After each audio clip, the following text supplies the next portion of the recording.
Kim, a social media strategist and the creator of Zilch2 Social, and in this video, we're going to learn how to create awesome content calendars.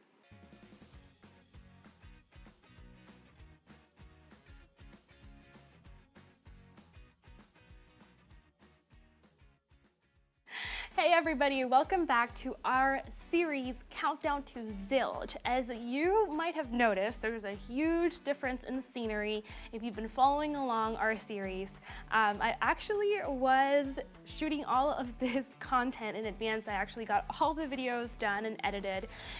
And then tragedy struck and we lost a lot of our content, of our videos. So I am shooting from beautiful Puerto Rico, my homeland. I'm actually at my parents' house right now.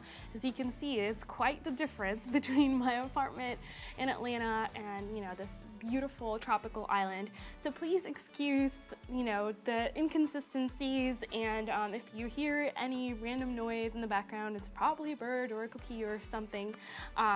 So anyway, the show must go on, and I definitely wanted to shoot this video for you guys so that we don't have any gaps.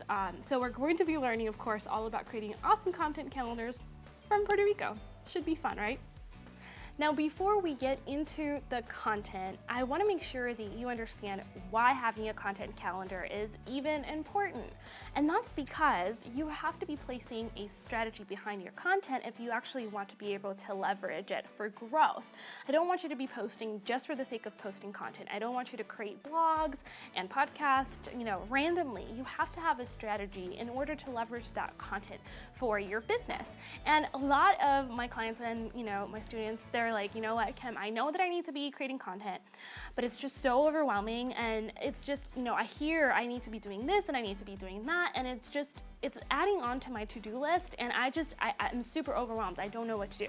So if that's you, creating that content calendar is going to provide a space for you to organize all of your ideas and take them from your head into actual paper. It's also going to provide an accountability system for you. It's also going to be saving you a ton of time, because when you